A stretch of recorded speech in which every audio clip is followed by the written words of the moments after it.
Vamos a escuchar primero el análisis del doctor Carlos Elizondo Mayer Serra sobre este tema de las reformas del presidente de la República. Hay quien dice, Carlos, bienvenido, que esto es fantasía política. Esto es distractor, Pepe, no nos hagamos bolas. Hoy tenemos un seriosísimo problema en Chilpancingo. Ayer en Taxco, antier donde tú quieras, hay una crisis de seguridad. ¿Y de qué estamos hablando? De unas reformas que el presidente sabe que en las que tienen que ver con la reconstrucción del régimen político o la desconstrucción del régimen político no van a pasar. Tenemos una crisis de agua, Pepe, que no tenemos claro cuánto va a durar el agua en el Valle de México. Lo que estamos viendo hoy de restricciones es poco si no hacemos algo dramático y no estamos hablando de ello. Tenemos un problema serio en distribución de medicinas porque la megafarmacia, no quiero arruinarle la cena a nadie, no está funcionando. ¿Y de qué estamos hablando? De unas reformas fantasiosas. Entonces, lo primero, Pepe, esto no es de lo que se trata un fin de sexenio. El fin de sexenio el presidente tenía que amarrar lo que abrió y abrirle el espacio a su candidata, y lo que está haciendo es lo opuesto, le está amarrando.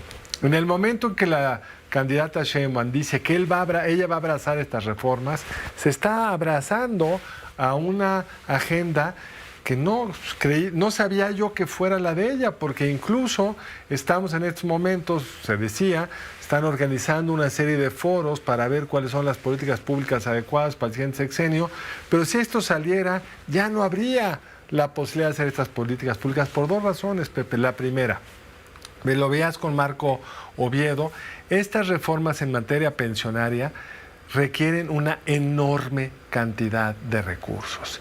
Y esto o va a seguir saliendo de apretar otras esferas del gobierno, medicinas, educación, Comisión Nacional del Agua, que no tiene para reparar Nacional del Agua, los bombeos que hagan llegar la poca que hay. Exactamente, que no hay agujeros donde se escapa la poca que hay. Entonces, seguiremos achicando el gobierno. Que no manden a los trabajadores, funcionarios del Instituto Electoral a la República Mexicana para todos los procesos con camisetas en lugar de decentemente vestidos con unos escudos o unos chalecos. Como requiere la propia ley para identificarlos. Todo hay recorte, ¿no? De ahí va a salir el dinero, de los recortes. Entonces, primero tendríamos que discutir qué necesita este país, más salud o más pensiones.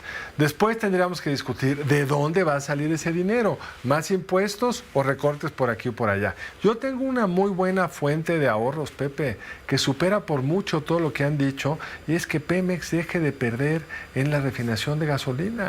Pemex ha perdido en lo que va este sexenio más de 800,000 millones de pesos, 800,000 millones de pesos, más de 15 veces el fondo semilla que quieren poner acá.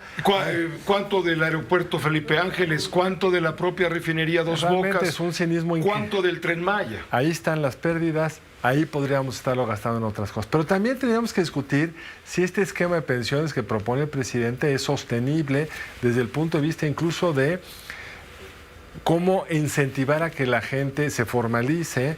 Por ejemplo, dicen, el último salario es el que va a poner tu techo de qué pensión vas a tener después, pues va a llevar a todo un tipo de sobredimensionar tu ingreso el último año para tener mejor pensión, con lo cual acabas desfondando al propio instituto. Hay 50 millones de trabajadores y esta reforma de pensiones, de acuerdo con la Constitución, artículo 123, habla de restringir esto a quienes han cotizado de tal año a tal año. Pues sí, porque ya tenemos una pensión no contributiva. Entonces no es el 100% de los trabajadores. No. Y ese pedazo habría que ver cómo lo van a fondear.